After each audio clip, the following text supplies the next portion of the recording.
안녕하십니까. 이주천 TV의 이주천입니다. 오늘 2023년 10월 10일이 되겠습니다. 오늘은 주제가 사법부 이야기입니다. 김명수 대법원장 이야기 한 말씀 드리겠습니다. 미래한국의 9월 18일자 미래한국의 글인데요.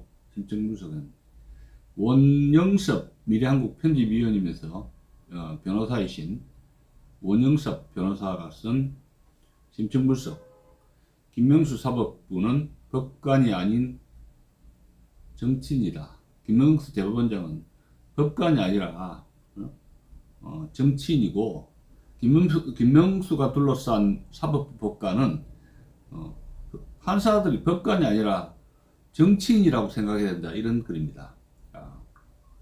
이번에 9월 24일에 김명수 대법원장이 6년간 임기를 마치고 물러났는데, 윤석열 대통령이 후임으로 이균용 후보자를 지명을 했지 않습니까? 이균용 판사를 후보자로 지명을 했는데, 10월 6일입니다. 4일 전에 10월 6일 신임 대법원장으로 이균용 판사를 임명했는데, 국회 임명 동의안에서 안타깝게도 부결이 되었습니다. 그 투표 결과 이제 총 투표수 295표 가운데서 찬성이 118표고 반대 175표, 기권 2표로 이 후보자 임명 동의안이 부결되고 말았습니다. 자, 그래서 이번에 김명수 대법원장이 있었던 그 사법부는 어떤 사법부였는가에 대해서 원영섭 미래한국 편집위원이자 변호사인 이분이 글을 소개를 해드리겠습니다. 이제 김명수 대법원장이 법조계 출입기자단하고 기자간담회를 열어가지고 그동안 6년 동안 사법부 수장으로서 느낄 소회를 밝혔습니다. 6년이라는 임기라는 것이 대통령은 5년인데 대법원장이 6년 아닙니까? 짧은 기간이 아니다고 이런 생각합니다. 이 원영섭 변호사가 이 소회를 이걸 연설을 들었는가 봐요. 근데 결론은 두 번 다시 대한민국에 이런 대법원장, 김명수 대법원장이 나와서는 안 된다는 결론을 내렸다고 그런 글을 쓰고 있습니다. 또 이 원영섭 편집위원은 재판 지연에 대해서 김명수 대법원장 탓을 하고 싶진 않다. 천재지변이나 다름없었던 코로나로 인해 밀린 재판이 너무 많았고, 그 밀려있는 재판들의 영향을 신규 사건들이 아직도 영향을 받고 있다. 김명수 대법원장 말대로 원소원에서부터 판사로 법조인 경력을 시작한 법관들에 비해 몇 년의 변호사 근무 후 임관되는 경력 법관들은 적응기간이 필요해서 일처리 능력이 높지 않은 것도 사실이다.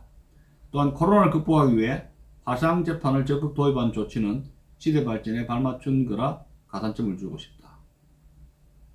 그러나 김명수 대법원장은 고등법원 부장판사 승진 제도를 폐지하는 잘못을 범했다. 이른바 고법부장은 사법부에서 그동안 열심히 공정하게 재판해온 유능한 법관의 승진 자리였고, 고법부장 중에서도 법원장으로 영전하는 것이 관례였다. 이러한 승진 제도를 폐지하면서 동시에 법원장도 요즘 반장 선거하듯 투표로 뽑는 공모제 형식의 법원장 후보 추천제를 도입하여 승진이라는 제도를 사실상 뭉개버렸다. 법관 역시 한 명의 직업인이다. 재판을 잘하고 못하는 것이 판별될 수밖에 없다. 변호사들도 법관의 능력을 평가하는데 같은 법관들이 다른 법관의 능력을 평가 못할 리 없는 것이다. 그런데 재판을 잘하는 법관에게 승진도 없다면 재판 못하는 무능한 법관만 가장 큰 이익을 보게 된다. 특히 공모제로 법원장이 뽑힌다면 일단 재판 능력보다 진소관계나 사교 능력이 더 중요한 평가를 받을 수밖에 없다. 참 기가 찹니다. 투표와 선거가 기본인 현대 정치에서 포퓰리즘이 판치는 것을 누구나 보고 있지 않는가. 김명수 대법원장은 법관은 승진제도가 없어도 원래부터 다 잘할 것이라고 생각한 모양이나 그것은 오만한 선민의식에 불과하다. 결국 김명수 대법원장은 코로나 등의 사유로 발생한 재판 지연을 적극적으로 해소하지 못하는 구조적인 비효율을 만들어냈다. 무엇보다 이런 모든 제도적인 부분보다 더 큰 문제는 결국 재판에 있어서의 판결 그 자체에 있다. 김명수 대법원장은 사법부 신뢰의 근본은 결국 재판이라고 하면서 국민에게 감동을 주는 재판을 하려고 했다고 밝혔다. 사법부 신뢰의 근본이 재판에 있어 판결임을 모르는 법조인은 없을 것이다. 그 많은 사법제도 또한 재판의 판결이 신뢰를 받을 때 유효하게 인정받을 수 있다. 김명수 대법원장은 뭔가 본인이 가장 의미 있는 그럴듯한 말을 했다고 생각했겠지만 그런데 그 말이 바로 큰 문제가 된다. 왜 법원이 국민에게 감동을 주는 재판을 하나? 공정한 재판을 해야지. 김명수 대법원장이 밝힌 그 국민은 과연 어떤 국민인가? 국민들의 상당수는 자신이 지지하는 진영이 있다. 이는 비단 우리나라에서만 발생하는 현상은 아니다. 다당제를 채택한 국가에서 국민들이 각자 지향하는 정당을 선택하고 그 진영의 지지 의사를 밝히는 것은 필수적이며 중대한 정치적 자유이다.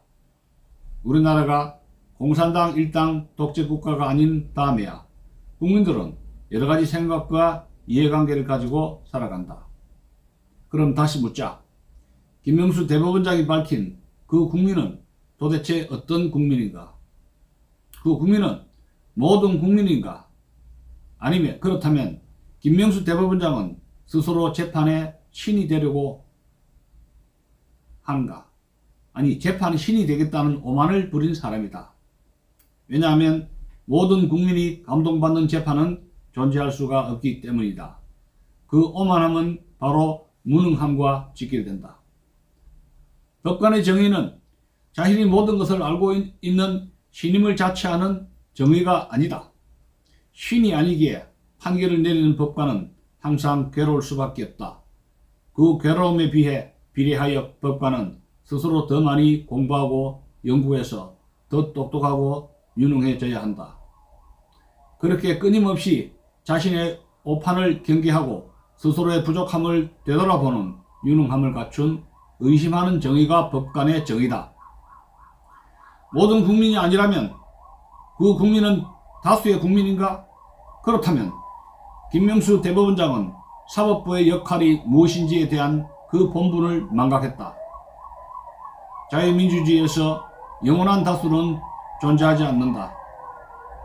어제의 소수가 오늘의 다수가 되고 오늘의 다수가 내일의 소수가 되기도 한다. 그런 변동성이야말로 자유민주주의가 나라를 발전시키는 큰 힘이다. 사법부는 내일이 다수가 될지도 모르는 오늘의 소수를 원칙을 가지고 보호해야 한다. 다수결로 민주주의가 소수자를 억압하려고 할 때 그 균형을 맞추는 것이 사법부가 가진 삼권 분립의 한 축으로서의 역할이다. 특정 진영 입장의 판결 의구심. 마지막으로 그 국민은 특정 진영의 국민인가? 그렇다면 김명수 대법원장은 정치인이지 법관은 아니다. 안타깝게도 김명수 대법원장이 받는 가장 큰 의심이 바로 이 부분이다. 법관의 탈을 쓴 정치인, 우리법 연구회 출신인 김명수 대법원장은 임기 내내 진영에 충실한 대법원장이었다. 좌익 진영에 충실한 대법원장이었다는 겁니다. 김명수 대법원장이 2020년 5월 22일 임성근 전 부장판사와의 면담에서 눈치를 본 국회는 탄핵안 의결을 단독으로 할 수 있는 180석의 민주당 국회였음은 분명해 보인다. 적어도 개헌 저지선까지 밀려버린 국민의힘 국회가 아님은 확실하다. 나는 앞서 전체적인 재판 지연에 대해 김명수 대법원장을 탓하지 않았었다. 그러나 전체적인 재판 지연이 아닌 아주 특정한 정치인 재판의 도무지 이해가 안 되는 지연은 심각한 문제다. 조국 재판은 아직도 겨우 2심이다. 1심에서 법정 구속을 하지 않았기에 조국은 무죄 추정 원칙을 적용받아 내년 총선 출마가 확실시된다. 조국이 여전히 피선거권을 가지는 이 상황은 특정 진영의 국민에게만 감동을 주는 재판이 아니었나. 특정 진영에게 감동을 주는 재판은 다른 진영에게는 상처와 좌절을 줄 뿐이다. 김명수 사법부의 최대 하이라이트는 정진석 의원 명예훼손 형사 판결이다. 정진석 의원에게 6개월 실형을 선고한 판사는 판결문에 노무현 전 대통령이 공적 인물이 아니라는 논거를 이유 중에 설시했다. 전 대통령이 공인이 아니면 누가 공인인가? 이 판결은 그래도 판결 주문과 이유는 맞추려고 했던 최소한의 법관의 양심마저도 내팽개친 판결이었다. 김명수 대법원장이 자기가 내린 판결이 아니라고 변명한다면 왜 그전에는 없던 이런 황당한 판결이 김명수 사법부에서는 발생하는지 되묻고 싶다. 김명수 대법원장은 퇴임으로 스스로의 공적 행로를 마무리하기를 원하겠지만 원하는 대로 되지는 않을 것이다. 그는 특정 진영, 즉 민주당 눈치를 어떻게 볼 것인지에 대한 전말을 밝혀야 한다. 피의자로서 본인에 대한 수사를 앞두고 있기 때문이다. 이로써 김 대법원장은 피의자가 된 사법 역사상 최초의 대법원장으로 남게 되었다. 김명수 대법원장은 마지막 말을 덧붙이면서 자신은 변호사를 하지 않겠다고 했다.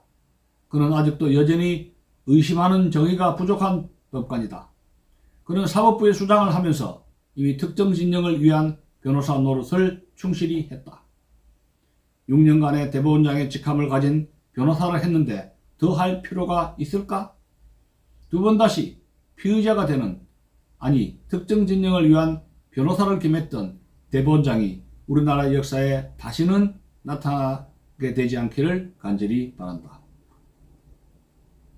온영석 미래한국 편집위원 및 변호사 마치겠습니다.